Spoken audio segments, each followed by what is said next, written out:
As ofertas de apoio para trabalhar no interior são várias, sendo que a maior parte delas estão diretamente relacionadas com apoios de natureza monetária.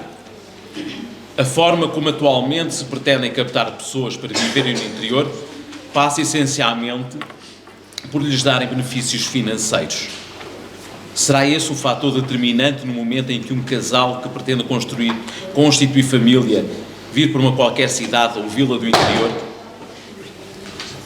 Não nos parece que esta medida se esteja a resultar. Porque é que não temos capital humano em número suficiente para fazer face às necessidades que muitas empresas dizem existir?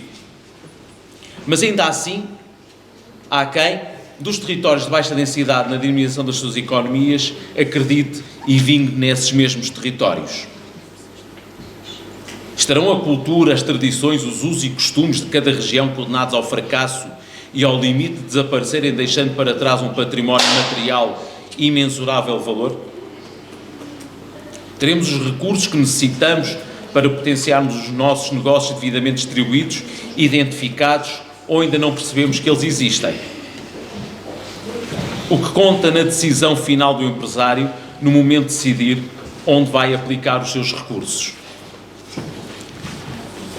Para este painel e para nos ajudarem, para nos responderem a estas questões e outras que possam surgir, passo a apresentar os oradores, os preletores. Célia Gonçalves, licenciada em Gestão, tem MBA e mestrado em Marketing pela Universidade de Coimbra. Tem uma pós-graduação em Inovação e Empreendedorismo na Nova School of Business and Economics. É secretária executiva da ADIRAM. A ADIRAM é uma associação que trabalha ativamente na promoção do desenvolvimento integrado na rede de aldeias de montanha, como marca agregadora do potencial turístico da região da Serra da Estrela e Beira Interior. Aliando várias dimensões de investimento, inovação social, empreendedorismo, cooperação internacional, entre outras, a ADIRAM tem dinamizado um conjunto de projetos transversais, inovadores e impactantes. Pedro Carvalho, natural da Covilhã, licenciado em Economia e mestre em Gestão pela Nova School of Business and Economics, Universidade Nova de Lisboa. É diretor comercial da Quinta dos Termos, onde é membro da terceira geração familiar. Integra ainda a Câmara dos Provadores e o Conselho Geral da Comissão Vitivinícola da Beira Interior. Tem uma pós-graduação em Wine Business pelo ISEG e uma pós-graduação em Engenharia de Viticultura e Enologia pela Faculdade de Ciências da Universidade do Porto. Anteriormente foi responsável pela equipa de planeamento e controle de gestão do grupo Travel Store SGPS. Ariana Nunes é licenciada em Estudos Europeus pela Universidade Moderna de Lisboa. O seu percurso profissional passou todo ele pela aviação civil e restauração, tendo nascido e crescido na emblemática pastelaria /restaurante Colombo, fundada nos anos 20 pelo seu avô paterno, José da Silva Coito, natural de Ceia. Mais tarde passou negócio para o seu pai e o tio, que a geriram e mantiveram na família até 1990. Lisboeta de Gema, resolveu mudar de vida, veio para o interior e elegeu a Vila de Manteigas para viver com a sua mãe. Criou a empresa Casa Terraços do Lobo, com alojamento local no sítio Cerro da Correia, situado na Vila de Manteigas. Sejam bem-vindos, uma vez mais. Eu vou aqui colocar uma questão que vai ser transversal ao painel. Depois, pela ordem que quiserem intervir, não vou aqui impor qualquer tipo de ordem, estejam à vontade para responder, está bem? Quais as principais dificuldades com que se depara um empresário que pretende estabelecer-se no interior? Entende que as empresas do interior têm as mesmas oportunidades que as do litoral? E o que os fez vir para o interior? Querem começar por aí? Comecem vocês. Acho que alguém que vem de Lisboa cria um negócio. Ariana, foste eleita. Boa tarde a todos. Boa tarde, Sílvia, Sr. Presidente. Obrigada pelo convite. Então, há uns anos eu comecei com um sonho. Não é? Comecei a delinear esse sonho na minha cabeça E também senti uma necessidade muito grande e cada vez mais forte de sair da grande cidade e vir para o meio da natureza, não é? Andei à procura, fiz alguma prospecção, a nível de apoios não tive nenhuns, encontrei alguns obstáculos, aliás, bastantes, até chegar a Manteigas.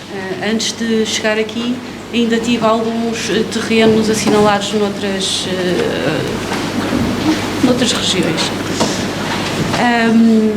No entanto, ainda na altura em que tinha o primeiro terreno assinalado, eu vim a Manteigas. E quando cheguei ali à zona de Val da Amoreira, Sameiro, olhei à volta e disse para a minha mãe: é aqui que eu quero ficar. O que é certo é que me caíram 3 terrenos até eu vir parar a Manteigas, portanto tinha mesmo que ser. Relativamente a Manteigas, e nomeadamente à Câmara Municipal, funciona tudo bastante bem, não tenho nada a dizer, nada a assinalar. É tudo muito rápido, os serviços são bons, é tudo muito rápido. Relativamente à parte relativamente à parte de conseguir encontrar o sítio ideal, foi complicado porque havia sempre muitos entraves. E depois é assim, a partir do momento em que se entra dentro do Parque Natural, ainda há mais entraves. Tanto que eu tinha um projeto inicial que tinha a ver com bungalows e tendas e yurts, assim, uma coisa mais fora do comum, e tive que o abandonar. Pronto. Depois acabei por encontrar aqui esta quintinha que me deu a oportunidade de criar o alojamento local. Tem poucos quartos, é um apartamento com 2 quartos e mais 2 quartos no anexo, ok? Que é uma casinha em pedra, não é? E está tudo bem. Mas eu acho que a vida em Lisboa está cada vez mais complicada. Eu sou de Lisboa, não é? Eu não posso falar dos outros sítios, mas a vida em Lisboa está cada vez mais complicada. Complicações é a parte de arranjar mão de obra, até a nível de obras e tudo, tem sido tudo muito lento. E a nível de profissionais, a mesma coisa, que eu já percebi que os hotéis aqui da região estão sempre a pedir pessoas. Portanto, há uma rotatividade muito grande, não é? Porque senão estavam sempre a pedir pessoas. Vamos lá ver como é que a coisa depois funciona lá em cima. Quais as principais dificuldades com que se depara o empresário que pretende estabelecer-se no interior? Entende que as empresas do interior têm as mesmas oportunidades que as do litoral e que as farão vir para o interior? Ok.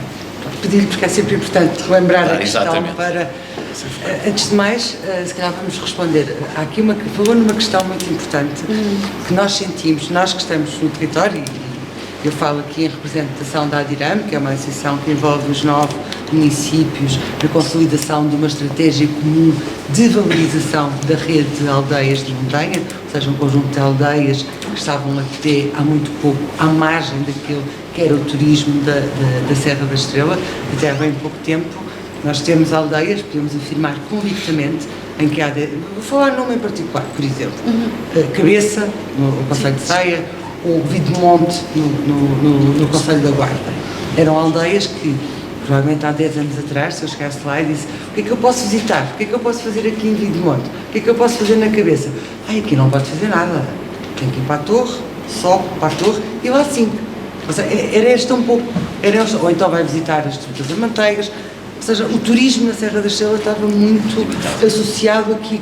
Um território muito extenso, mas um território extenso, mas com pontos de visitação muito... Para fazer esta introdução, é nisto que a rede de aldeias de montanha trabalha, e depois num trabalho que é muito transversal e num conjunto de projetos que é muito transversais. Foi numa questão que tinha um projeto de tiny houses, como agora se chama, que é uma tendência aos bungalows, numa reunião recente, até aqui em Manteigas, onde o Sr. Presidente da Câmara também estava presente, Uma das questões que nós falamos com a Secretária de Estado foi precisamente, uma das muitas, foi essa. Ou seja, que há um desajustamento entre aquelas que são as ambições e as vontades dos empresários e depois todo o regime legal. Neste momento, se eu quiser fazer um empreendimento em tiny houses, ou seja, a história dos bungalows agora, sabe, passou do bungalow para a tiny house, que é este conceito de casa minimalista, despretensiosa, sem poucos luxos, passou para este conceito de tiny houses. É uma dificuldade enorme. Enorme. E eu esqueci-me de referenciar os PDMs, porque há sítios, como é o caso do Paulo, por exemplo, e faz parte do conceito da Covilhã, não é? Que tinha precisamente esse problema. Mas os PDMs... Porque havia lá zonas que nem sequer se sabia bem o que é que se podia fazer, porque estava em terra de ninguém, diziam eles. Estão em alteração há Exato. décadas. Não, Há muito tempo. os PDMs são extraordinários instrumentos de ordenamento do território. Quando estão bem feitos. No caso do Paulo não está bem feito. Mas dito mesmo por ele. Mas aquilo que eu acho é que efetivamente os PDMs não são assim tão recentes, e portanto a tendência é que efetivamente vão melhorando eu tenho tendência para tocar em todo o seu conceito. Portanto, foi só este enquadramento, dizer-vos que a Adirame acaba por estar muito presente no território e perceber estes hiatos e estas dificuldades que os empresários têm e depois fazê-los chegar a quem de direito, e quando falou dessa dificuldade, dizer-vos que fizemos questão de transmitir. Agora, eu acho que se calhar, em resposta às suas questões, que são tantas, eu acho que podia ser interessante, não é que seja uma resposta às questões, mas eu acho que vai falar aqui em algo que eu acho que é importantíssimo que exista no território, um ecossistema de inovação. E um ecossistema de inovação é, digamos que, um território onde todos estamos alinhados com uma visão. Ou seja, esta visão pode ser daqui a 10, 20 anos, mas o que é importante é que se perceba que instituições particulares de solidariedade social, os empresários, os municípios, estejam alinhados com esta visão. E, portanto, não vamos chegar lá amanhã, nem daqui a um ano, nem daqui a 2 anos. Poderá ser daqui a 20 anos. E eu acho que é esta visão que tem que ser construída, que me parece que começa a estar construída no território, porque percebemos que sabemos todos muito bem para onde é que queremos ir. A região da Serra da Estrela sabe que quer ter mais empresas, quer ter mais jovens, mas há algo que quer preservar, é esta sua identidade e esta sua matriz tão autêntica e genuína, onde temos um património ambiental imenso, que tem a cultura e tem o património natural. E, portanto, o que resulta neste património ambiental que todos queremos preservar. Eu acho que hoje isso é uma visão. Já não é uma visão só do município, só da empresa A, só daqueles que até há bem pouco tempo nós achávamos que eram fundamentalistas. Esta é uma visão de todos. E isso é uma enorme conquista para a Serra da Estrela. Eu acho que estamos todos alinhados. E isso é meio caminho andado para trabalharmos aqui num ecossistema de inovação que seja forte, coeso e capaz de agregar todos. E, portanto, eu acho que isto é meio caminho andado para que efetivamente a região possa crescer. Eu agora, se me permitissem, gostava de falar aqui muito genericamente daquilo que é o trabalho que nós estamos a fazer, que também mostra um pouco aquela que é a nossa visão, que ela está também muito de encontro àquela que é a visão dos municípios, das empresas, mas eu gostava muito, e é tudo isto, ou seja, é o somatório destas vontades que pode efetivamente ser a resposta para atrairmos mais jovens, mais empresas e, portanto, para que possamos ser um território mais competitivo. Mas também há algo que eu acho que é muito importante. Não obstante esta nossa visão, esta nossa vontade, parece-me que a política pública é decisiva, ou seja, eu acredito, e agora não falo aqui em representação da Adirame, mas eu, enquanto Célia, enquanto uma pessoa que saiu de Ceia para estar fora e que decidiu regressar e que trabalho todos os dias para que um dia os meus filhos possam ter o direito que eu tive. Eu tive o direito de escolher entre trabalhar em Lisboa, Londres, Nova Iorque, whatever, e Ceia. Eu tive o direito de escolha. E eu não sei se os meus filhos vão ter esse direito. Eles podem escolher trabalhar em qualquer parte do mundo, mas há uma coisa que nós não lhes podemos negar, é o direito de escolha. E tal como as coisas estão neste momento, é muito difícil escolher. Muitas vezes as pessoas, a única opção que têm é ficar numa grande cidade. E, portanto, eu acho que todos temos de trabalhar para que os nossos filhos, as gerações futuras, tenham o direito de escolha. Portanto, eu vou falar-vos aqui só um pouco sobre o que é o projeto das aldeias de montanha. Falava aqui, depois perdi. Esta questão da política pública, eu acho que a coisa vai lá, não só com incentivos às empresas, eu sei que estou aqui perante empresários, excelentes empresários, mas eu acho que vai mesmo com incentivos às famílias. E não é às que vêm, é às que também estão cá. E, portanto, é por aqui que a coisa vai. O Dom Sancho, no passado, ganhou o nome de o povoador. Porquê? Porque criou as feiras francas.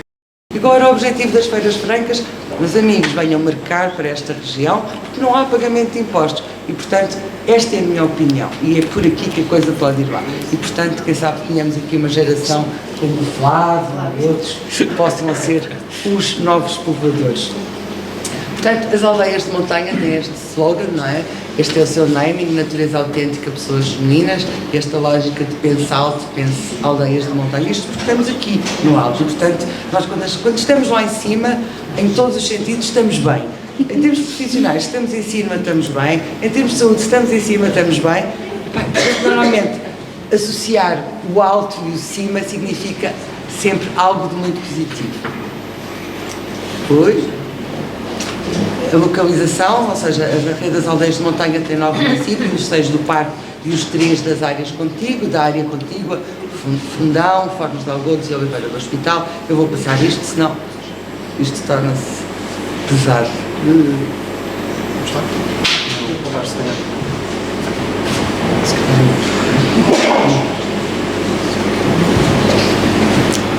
Portanto, senão eu falo, não há problema. Portanto, o que é que nós estamos a construir na rede das aldeias de montanha, juntamente com as comunidades, envolvendo os municípios e os agentes, trabalhamos numa primeira fase na construção de um plano de animação. Ou seja, nós verificamos que efetivamente fala-se muito na identidade e autenticidade, excelente, mas como é que nós materializamos isto de forma a que acrescente valor ao território? Então começamos a trabalhar num conjunto de eventos no território em que envolvemos as suas comunidades, na co-criação, envolvendo numa lógica de co-criação, mais do que a Câmara chegar e dizer, nós vamos fazer isto, é juntarmos as comunidades, muitas vezes fazemos isso através de residências artísticas, onde temos 2, 3 artistas, designers, convidados, que vão com as comunidades trabalhar, no sentido de acrescentarmos valor, inovação, design, às atividades que muitas vezes nas aldeias eles fazem e fazem bem, mas não estavam muito direcionadas para receber o público, os visitantes, ou seja, fazer uma atividade numa aldeia que se limita a vender pãozinho, os mercados, os mercadinhos, os mercados mas, e as próprias trocas entre as comunidades. Mas aquilo que nós verificamos nas aldeias é que bastava fazer uma feirinha a vender produtos locais. E nós chegamos e dizemos, meus amigos, na Junta de Freguesia de Benfica fazem isto, tem mais gente. E, portanto, temos que ser mais inovadores, temos que ser mais criativos, e, portanto, temos que fazer diferente. E, portanto, fazemos coisas como em aldeias, há algumas aldeias onde acabamos com barraquinhas e levamos as pessoas a fazerem os mercadinhos e os espaços de venda dentro da casa das pessoas. Tivemos essa transformação dentro do município da Guarda, na própria aldeia de Videmonte, conseguimos mudar isso. Na aldeia natal, na Cabeça, o município abriu um concurso, está a 5.000 euros para uma ideia disruptiva que vai de encontro às questões da sustentabilidade, porque realmente as comunidades são cada vez... A Câmara tem que fazer, a Junta tem que fazer. Epá, esquecem-se que nós, comunidade, também temos o nosso power, também temos o nosso poder e nós também podemos mudar um bocadinho das coisas que estão à nossa volta. E no caso da aldeia natal, eles tinham a ideia, vamos fazer uma aldeia natal. Muito bem, a Câmara deu-lhes 5.000 euros e o apoio técnico de uma equipa onde eu estava, enquanto técnica da rede das aldeias de montanha. Muito bem, 5.000 euros. E agora, o que é que fazemos? Eu confesso-vos que tinha pesadelos, achava que ia ser um burro, uma árvore de Natal, e perdíamos 1.000 com qualquer centro comercial de província.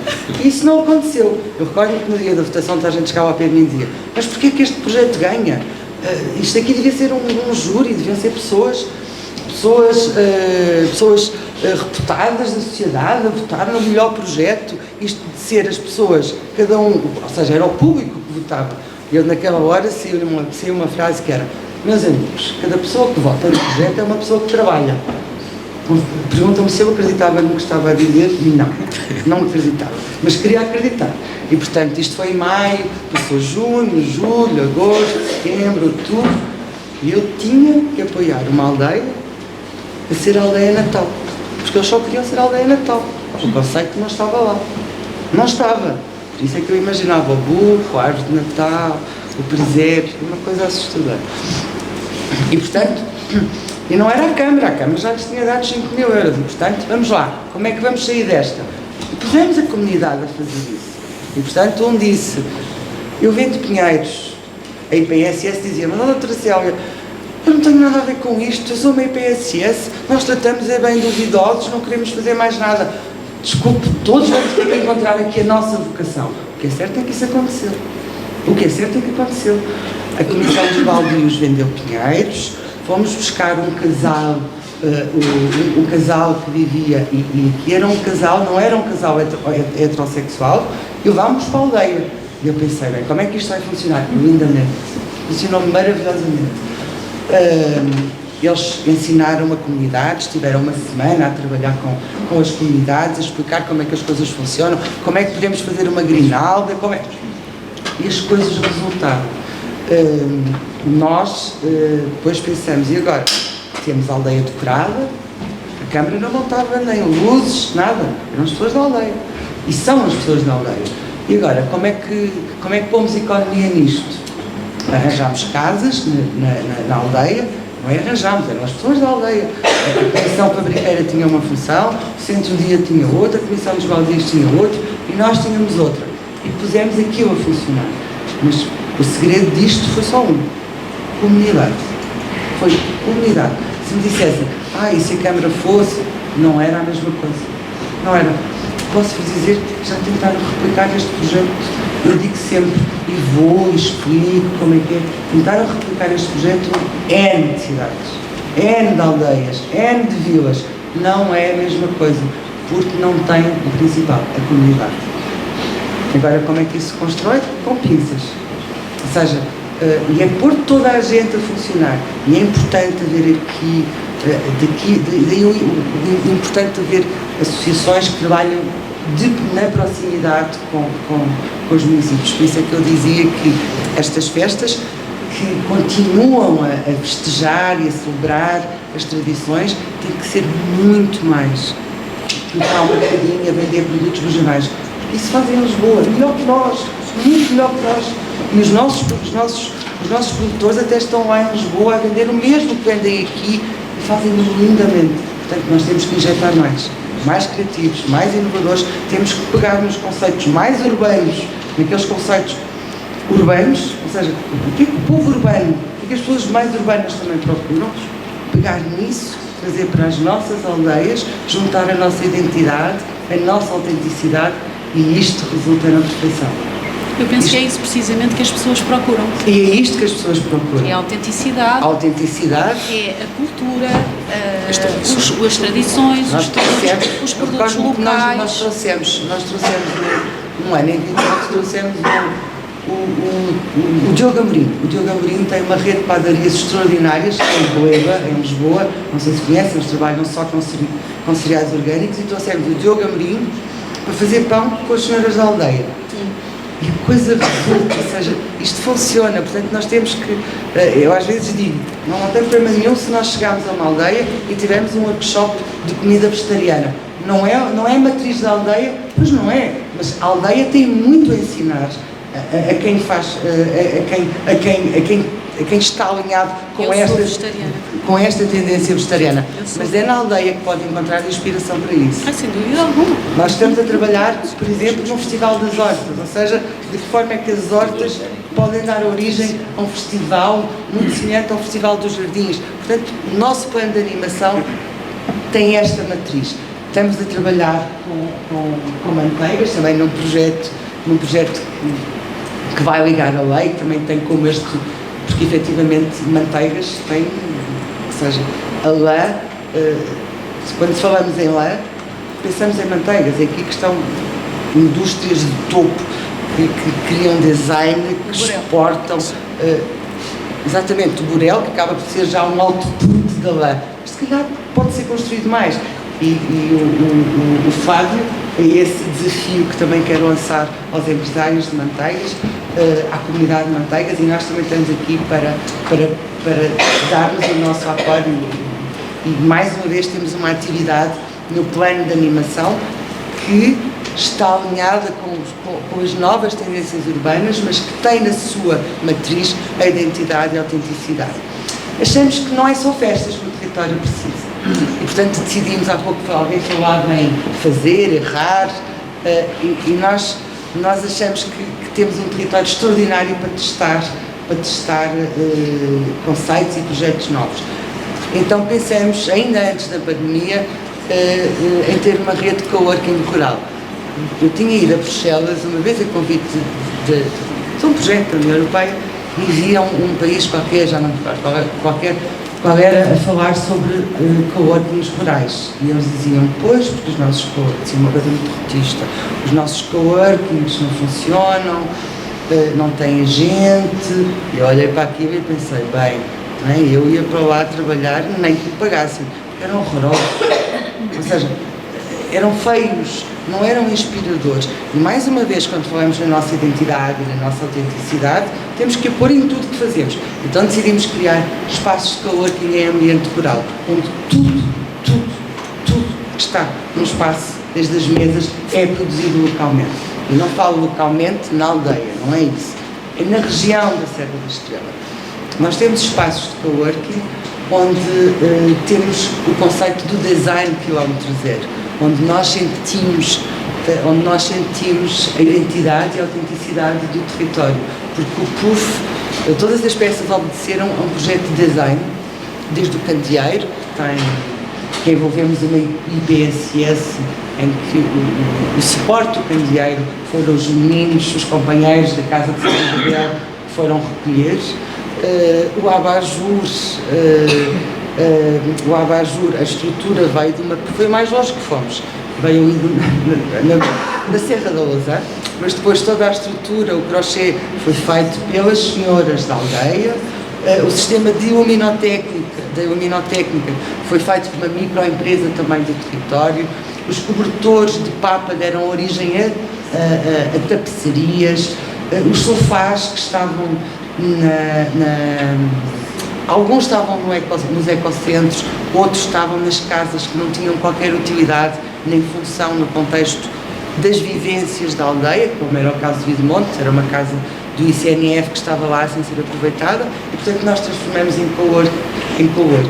Neste momento nós temos uma plataforma tipo Booking, que é Cowork Aldeias de Montanha, onde chegamos e reservamos. Há imensa coisa que está a falhar. Mas nós estamos a testar. E o objetivo é mesmo esse, experimentarmos novos conceitos, percebermos onde é que podemos melhorar. E há outra questão, nós só melhoramos se tivermos o output dos utilizadores. E isto também é aplicar um pouco o conceito das startups, não é? Que vão melhorando, recebendo o feedback dos seus utilizadores. E os nossos coworks estão nesse registro. Há uma coisa que eu acho que é extremamente importante. E que nós em Portugal pecamos um bocadinho por causa disso, e tem a ver com o urbanismo e a manutenção das traças originais, que não é feito. E se nós formos para uma Suíça, a Suíça está cheia de turista, porque os turistas vão precisamente para ir para aquele ambiente. A Serra da Estrela podia estar cheia de turistas, não é? Se mantivesse também um bocadinho essa parte da traça original. Quanto a isso, eu acho que Eu concordo com aquilo que diz, embora defendo que um dia, mesmo estes chateaus de Marie Joséphine que migrou para a França e agora é uma casa cor-de-rosa no meio da aldeia, um dia vai fazer parte da nossa cultura. Um dia. Mas vai. Tal como hoje em dia nós andamos em algumas aldeias e percebemos, isto tem uma traça muito ligada às antigas colónias. Infelizmente, Portugal não teve instrumentos de ordenamento do território, tal como o PDM, existem os planos de pormenor que vão de encontro e que balizam essas questões. Pior é o Algarve. Mas as aldeias históricas as aldeias de montanha inspiram-se muito nas aldeias históricas, fazem um trabalho notável. Mas eu acho que as aldeias históricas também já perceberam que não é só essa parte, já perceberam há muito e eles trabalham nesse sentido, mas as aldeias históricas são perfeitas. Têm visitantes, mas não têm gente. Exatamente. E não têm gente dentro e muitas vezes aqui a restrição, ou seja, as questões de recuperar as casas, as questões de alterar fachadas representam aqui um pequeno entrave. Portanto, essa é uma questão pertinente, eu entendo-a, mas acho que depois não estou a dizer que não seja possível construir as casas em alvenaria, não é isso que eu estou a dizer, mas dar sempre aquele toquezinho de charme da pedra. Isso vai lá com conhecimento, com trabalho, com isto, capacitando, tendo esta visão. Se esta visão que nós estamos aqui nem a falar, que seja a parte do resto de chão, se for partilhada por todos, se esta visão e esta ambição que nós temos para a Serra da Estrela partilhada por todos, empresas, comunidades, chegamos lá um dia. Isto não se muda de um dia para o outro. Eu costumo dar o exemplo do Sabugueiro. O Sabugueiro, a gente diz, é uma aldeia descaracterizada, horrorosa. O Sabugueiro foi pioneiro porque começou a perceber que vinham turistas. E sozinhos, estamos a falar de pessoas que faziam, a única coisa que faziam na vida eram quase todos funcionários textas ou então andavam a escavar nas barragens. Estas pessoas construíram aquilo sozinhas, ninguém os apoiou, percebe? E, portanto, faz sentido que existam os planos da aldeia, faz sentido que se trabalhe nos planos de pormenor, mas se nós disseminarmos conhecimento, esta visão a curto e a médio prazo vai levar com que as pessoas estejam mais alinhadas com isso, percebam a importância de que quando falamos em montanha há um alinhamento com o charme, há um alinhamento com mais design. Exatamente. Portanto, isto vai lá com o conhecimento. E nós, quando fazemos um cowork, por exemplo, quando fazemos um cowork em que pegamos no cobertor de papa, um cobertor que os pastores usavam e com o qual se aqueciam, incorporamos mais design e colocamos num tapete, as pessoas percebem que, ou seja, estamos a capacitar, estamos a dar conhecimento. Portanto, daí eu achar que este trabalho é muito importante. Só queria falar num outro projeto que nos é muito querido, que se chama... Mas tem que ser muito rápido. Ok, eu calmo já. Chama-se a plataforma O Lugar. Muito em breve vai estar disponível, porque nós acreditamos muito no poder das comunidades. E o que nós vamos fazer é quase que um Tinder. Não vai juntar o homem ou a mulher, não é? Agora quer ter um romance, mas vai fazer o match entre os sonhos, entre os sonhos das aldeias, os projetos que as aldeias querem, ou seja, as dores das aldeias, que se materializam em projetos, e quem as quer apoiar. Por exemplo, chegamos a uma aldeia, e já fizemos isso, já testámos, chegamos a uma aldeia, há uma dor, uma escola abandonada, e não se sabe o que é que se vai fazer daquela escola.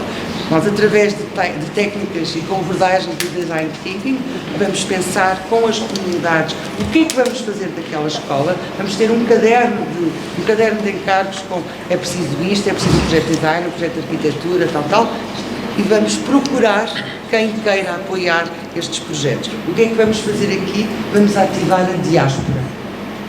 Não é só a diáspora também, mas quase todas as aldeias têm ou o senhor que emigrou e que é um empresário de sucesso que está nos Estados Unidos e que souber que na aldeia deles estão a precisar de dinheiro porque se quer fazer o Festival da Música. Temos aldeias onde porta sim, porta não, há um músico. E, portanto, há dinâmicas de música.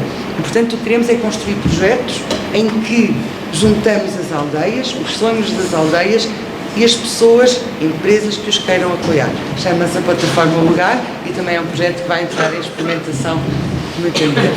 Obrigada, eu vou-me falar. Muito obrigado. Muito bem. Bem, boa tarde a todos. Antes de mais, quero agradecer pelo convite para estar aqui hoje. Gosto de ver assim uma sala composta com muita gente. Como natural e residente da região, deixa-me orgulhoso e como membro deste painel, deixa-me bem motivado.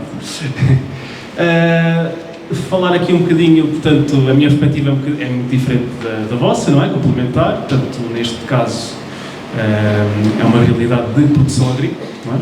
de vinhos com denominação de origem, e falamos um bocadinho dos desafios, não é? Que se sentem e se os incentivos que existem atualmente se são suficientes e se realmente sequer fazem sentido, não é? Porque custam algum dinheiro bastante, não é? Portanto, Exato. Também poderiam ser aproveitados esse dinheiro para outras coisas. E realmente eu acho que são um bocadinho desapropriados. Bom, é melhor do que nada, mas são um bocadinho desapropriados quando nós dizemos a alguém que venha de Lisboa, não é? Dizer, epá, a pessoa não está a pensar vir para aqui, não é? Mas eu vou tentar vender a ideia de vir para aqui. Portanto, dizer-lhe assim, olha, vens para a região porque não tens tantos custos com residências. E ali tens ali um período inicial em que não pagarás tantos impostos. Não é? Acho que temos que contar a história toda. Temos que dizer que quando precisar de ir às urgências do hospital, provavelmente estão fechadas. Quando precisar de ter um filho e tiver que ir de urgência para o hospital, a tecnologia é muita, mas ainda não se consegue planear com assim. Também tem que fazer não sei quantos quilómetros e tal e andar a pedir favores para isso. E portanto, se calhar, esse dinheiro se fosse aproveitado se calhar, para infraestruturas, não é? Nomeadamente de saúde, que acho que é o básico e o mínimo, seria um incentivo muito melhor. Eu acho que seria importante dizer, olha, vens para ali porque aquilo é espetacular e tem as mesmas condições que tens aqui em Lisboa, por exemplo, do ponto de vista de saúde, por exemplo. Portanto, acho que é interessante. Quem é empresário, quem trabalha em empresas, além de ser empresário, em princípio também será residente cá, não é? E, portanto, também beneficia por essas coisas. Há sempre uma história que eu conto, como estudei em Lisboa, lá, e passei lá uns amigos depois também a trabalhar. Quando chegava a altura do Natal e aos fins de semana, que vinha aqui para a zona e comentava com os meus colegas, eles gozavam um bocado para mim, vais para aquela zona, mas aquilo lá é internet, se queres. E claro, eles diziam aquilo quase com sentido ridículo, porque sabiam perfeitamente, não é? que havia por aqui tanta internet. O que eles não sabiam é que, efetivamente, em grande parte do território desta zona não há internet ainda hoje em dia.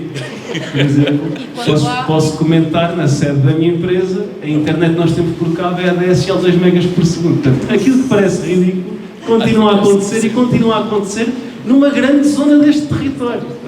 É verdade que as infraestruturas de comunicação e todas as outras, de energia, igual, não é? Não há, mesmo querendo pagar, não há às vezes a potência necessária para se conseguirem fazer as coisas. Portanto, é verdade que as infraestruturas têm sido muito melhoradas ao longo dos últimos anos, mas estamos muito atrasados e realmente isso é uma desvantagem de estar nesta zona. Depois existem os custos de contexto, não é? Por estarmos longe dos centros logísticos. Portanto, quando queremos comprar matéria-prima, porque no nosso caso nós somos produtores de vinho, as uvas são daqui, a mão de obra, por mais escassa que existe, ainda vai havendo, e ainda conseguimos, mas, por exemplo, precisamos de comprar garrafas, precisamos de comprar caixas de cartão, precisamos de comprar caixas de madeira, nada disso é produzido aqui na região, nem coisas, nem de forma industrializada, nem sequer de forma artesanal, portanto, para alguma coisa, para algum vinho especial assim, portanto, nenhuma das alternativas existem, e estão fora. Portanto, também não estamos numa zona em que a indústria seja muito relevante, portanto, tem tudo vir de fora. E, se é uma empresa que compra aqui, ou uma empresa de Lisboa ou do Porto que compra, o preço do produto é a mesma coisa. Mas depois temos o transporte. E quando estamos a falar, temos o transporte de matéria-prima que temos que comprar e temos o transporte do produto que depois temos que vender, não é?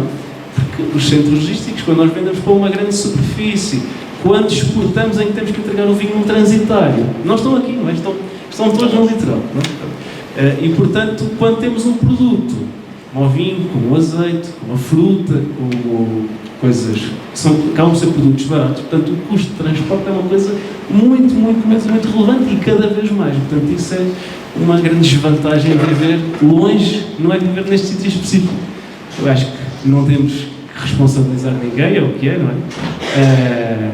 Mas realmente é isso. Por outro lado, também é verdade que, se não estivéssemos aqui, certamente que os produtos que os produzíssemos com as mesmas pessoas e com as mesmas técnicas, mesmo que até as conseguíssemos reproduzir por inteiro, estando noutro contexto, eles seriam necessariamente diferentes, não é?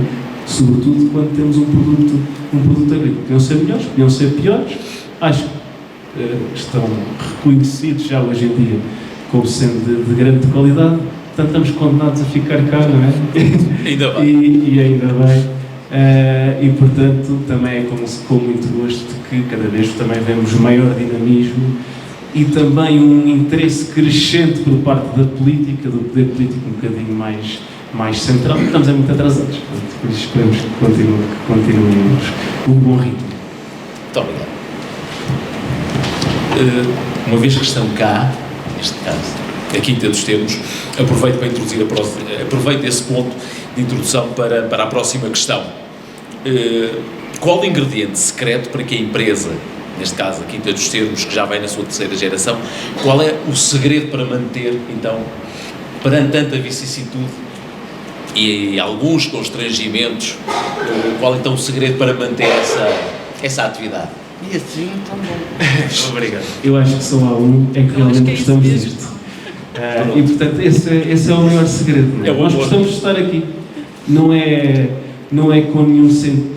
Claro que temos todos os objetivos, temos todos um sonho, sabemos perfeitamente para onde é que queremos ir. Mas é aqui que nós nos sentimos bem, apesar de todas as dificuldades.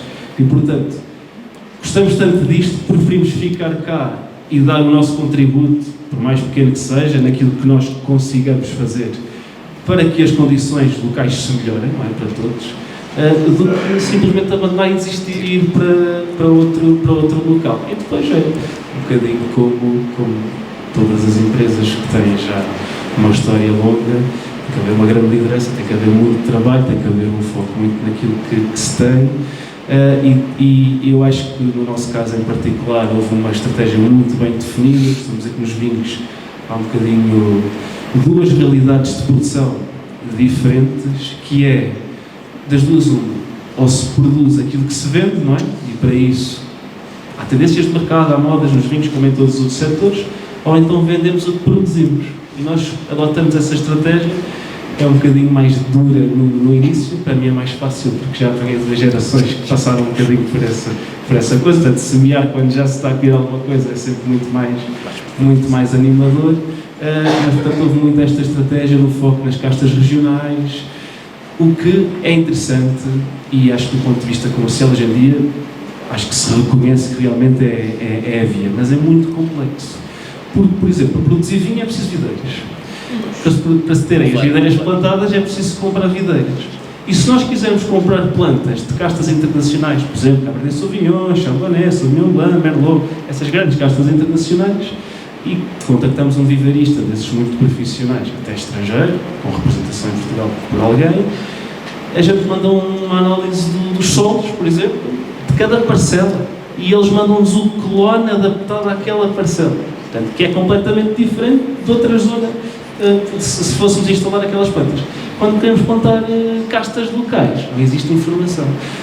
Portanto, aí temos que fazer esse trabalho e depois o problema é que, sendo uma empresa pequena, temos sempre recursos muitíssimo limitados. Felizmente ainda vamos conseguindo fazer alguns projetos, mas com muito esforço privado. E depois são coisas que demoram muito tempo, porque com essas castas já se faz isso há 200, 300 anos, não é? E nós começamos a fazer isto nas castas locais há 20 anos, no fundo de 30 anos no máximo. Sabe, eu ainda me recordo, todos nós, se calhar, dos nossos agricultores receberem incentivos comunitários para destruírem as vinhas velhas. Certo. Portanto, a importância deste trabalho que nós vamos fazendo com as comunidades e aquela visão que eu falava tem muito a ver com isto, ou seja, da preservação da identidade. Muitas vezes nós no outro dia estávamos numa aldeia, quando fomos no Festival das Hortas. O que nós queremos é que vocês percebam que essa semente desse feijão não se pode perder, do grão. Ou seja, é património. E a importância de trabalhar esta lógica da identidade e da autenticidade é depois muito, ou seja, se esse trabalho tivesse sido feito a montante, se calhar hoje isso, vocês não tinham esses problemas. É que nós chegamos às aldeias e muitas vezes aquilo que reparamos isto não tem valor nenhum. Mas é que tem. E no outro dia estávamos a falar fala-se muito na batata da terra fria transmontana. Estávamos a falar ali em Videmonte por causa da questão da batata. Ou seja, aquela batata tem características únicas, tal como a fajoca de manteigas. Portanto, é esta, quando vamos nesse conhecimento, ou seja, se nós mantivermos esta preservação da identidade e da autenticidade, vai ser depois muito mais fácil, e até se houver mais criatividade, mais inovação, pegar nisto e construir futuro. Tem que ser uma visão sempre de longo prazo, não é? Pode ser. Por isso é que vamos que esta ambição tem que ser partilhada por todos. Exatamente. É muito importante a parte das sementes ancestrais, porque a maior parte das sementes hoje em dia são GMOs. Claro. E tudo o que é geneticamente modificado, até a nível nutricional, não tem os valores das sementes ancestrais. Portanto, é importante que nós, como pequenos produtores, por exemplo, não é? Eu vou ter uma horta e tenho árvores de fruto e estou a pensar fazer outras coisas, não é? Para além do alojamento local, eu tenho a parte da agricultura na propriedade, não é? E vou precisamente procurar as sementes ancestrais para poder produzir aquilo que eu quero produzir, em detrimento das outras, já para não falar do centeio, milho e etc. A certificação do centeio. A certificação, porque efetivamente estamos a falar numa agricultura de montanha que ainda está bem viva nas comunidades. Eles perceberam da importância de certificar o centeio. E produzirmos as nossas próprias farinhas, não é? Porque eles agora querem meter insetos em tudo. Eu não quero ter insetos, não sei se vocês querem, mas eu vou produzir a minha farinha, não é? Já está, essas são tendências. Efetivamente, mas o nosso corpo não está preparado para insetos, claro, inclusive podemos ter choques anafiláticos. Portanto, todos estar mais alinhados. Muito obrigado. Já está, o tempo voa. É sinal que a conversa é boa, porque acho que transformámos isto numa bela conversa. E eu não sei se também tem questões. Se alguém tem alguma questão, logicamente. Está ali uma pergunta ao fundo. Olha, podes chegar. Não sei se necessita. É só pergunta, eu acho que falo suficientemente algo para perguntar. A pergunta é para o Dr. Pedro, porque como eu a seguir vou abordar a questão da água, tenho muito interesse em ouvir a sua opinião, uma vez que a agricultura é responsável pelo consumo de 70% da água potável. E qual é que é a estratégia que o governo tem para acautelar um recurso tão importante, porque para fazer vinho é preciso água. Qual é que é a vossa estratégia em relação a essa questão? Obrigado. É uma pergunta e realmente cada vez se fala mais em fazer-se uma boa gestão da água por motivos evidentes, que a seguir certamente o abordarão. Portanto, em água nós utilizamos a água a dois níveis, a nível de vinho, não é? de viticultura, e depois a nível de adega. E admito talvez até que a adega possa utilizar mais água, por exemplo, na limpeza. Possa utilizar mais água por litro do que a vinha por quilo e meio, para dar o litro, mais ou menos. Embora na vinha também se gaste um bocado de água. Bem, aqui temos várias coisas que podem ser faladas, mas muito resumidamente. Logo à partida, quando se instala uma vinha, quando se tem uma propriedade, tem que se pensar no fundo, primeiro, na questão do curso da água, não é? Não conseguimos combater a natureza e, portanto, tudo isto tem que ser instalado. Logo, a localização das vinhas e a orientação das vinhas tem que ser muito ponderado em relação a isso. E, portanto, estudando um bocadinho o percurso natural da água, acho justo que se possa colocar um local nesse percurso da água onde se faz a armazenagem da água, que possa ser utilizada pelas plantas, em que parte vai para o fruto e a outra parte depois volta a ir para o curso e depois continua o seu percurso e vai ter até Lisboa, ainda para mais, nem pagou portagens para chegar lá, por isso foi fantástico. Relativamente à água, e agora falando um bocadinho mais sério, foi um dos aspectos onde houve uma grande evolução na área da vinha. A área da vinha acho que sempre esteve muito atrasada em relação às outras áreas agrícolas na parte da gestão da água, até porque a verdade é que há 20, 30 anos não se falava em vinhas. A vinha não era regada. A primeira vinha que apareceu irrigada em Portugal foi no Alentejo na década de 80, foi um escândalo na altura. Há 20 anos atrás, quem tinha rega, normalmente era muito associado, é para ter produção, é para vinhos de pouca qualidade e de grande volume e para vinhos baratos. Hoje em dia é exatamente ao contrário. Para se ter uvas naturalmente aptas a vinhos de qualidade é preciso regar. A questão é o quanto. E isso também depende muito das circunstâncias de cada vinha, de cada local e até das necessidades de cada casta. Para isso é preciso adequar os porta-enxertos, portanto têm que ser porta-enxertos que não tenham uma necessidade hídrica tão forte quanto as outras, e havendo irrigação, acho que também houve uma grande transformação, porque antigamente regava-se indiscriminadamente, não é? Portanto, era a mesma fórmula para a quinta toda, digamos assim, o mesmo montante. E hoje em dia, felizmente, já existe tecnologia acessível para quem faz um produto relativamente barato.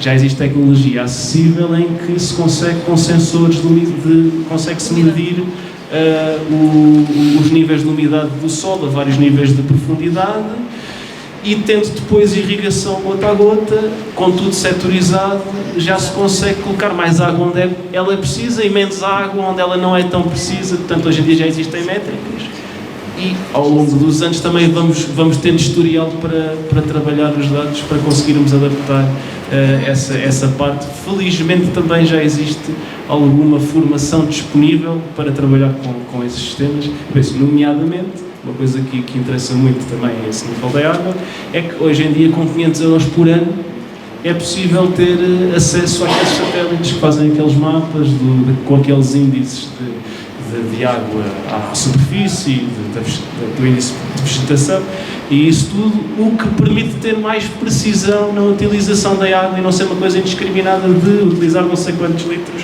por hectare, não, já é uma coisa para aquela parcela, outra coisa para aquela parcela, e portanto já existe isso.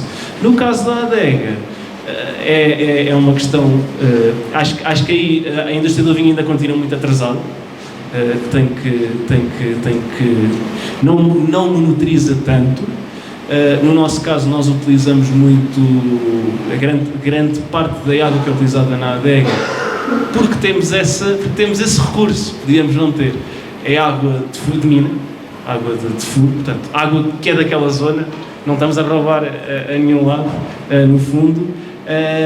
E aí o que eu acho que é muito importante, e isso sim é muito controlado, são os resíduos, portanto a água que depois segue o seu percurso, é muito controlada a qualidade da água que depois é deitada fora, para seguir o seu percurso.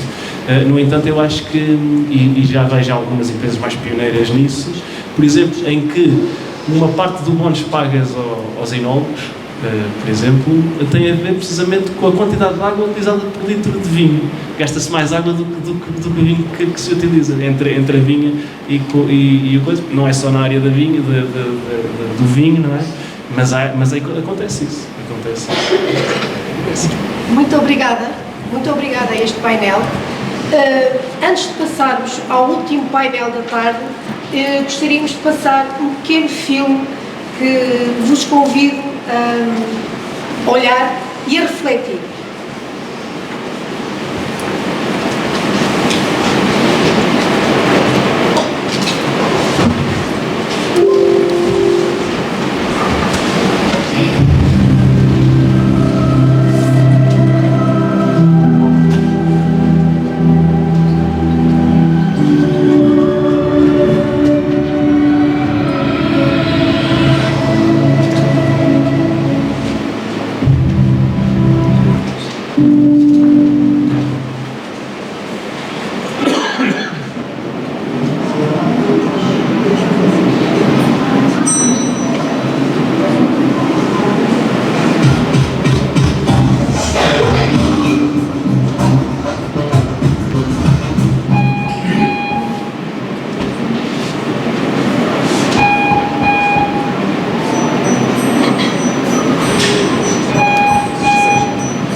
a olhar para as... Eu estava aqui a olhar para as expressões dos vossos rostos à medida que esta pequena curta-metragem estava a passar. Trata-se do filme Sorry, que pode parecer que não, mas só durou 1 minuto e 58 segundos e tenho a certeza do impacto, pelo menos do desconforto que vos criou no vosso subconsciente, ou consciente, que acabamos de assistir. Esta mensagem é profunda e temos de aprender não só a ter o papel de um ser humano, mas a ser humano. A palavra overload, que aparece no elevador, significa acima da capacidade, da carga. Sobrecarga, que em nós, pessoas, representa atitude, compromisso, dever, contribuição e empatia. Ou seja, o elevador não se move, não sobe pelo individualismo e pelo direito que cada um acredita ter. Algo que hoje nos reflete como sociedade. Alguém se acredita com mais direitos do que outros e prejudica o grupo, fazendo com que a pessoa com mais sentido humano tenha que tomar uma decisão sem que ninguém reaja ou diga nada. Não é só o egoísmo, é a inação do grupo. O que mais se destaca nesta curta-metragem. E isto é o que nós não queremos que aconteça. Mais do que as palavras, que nesta curta-metragem não existem, é a ação ou a falta dela que pode evitar que males maiores aconteçam. Muito obrigada.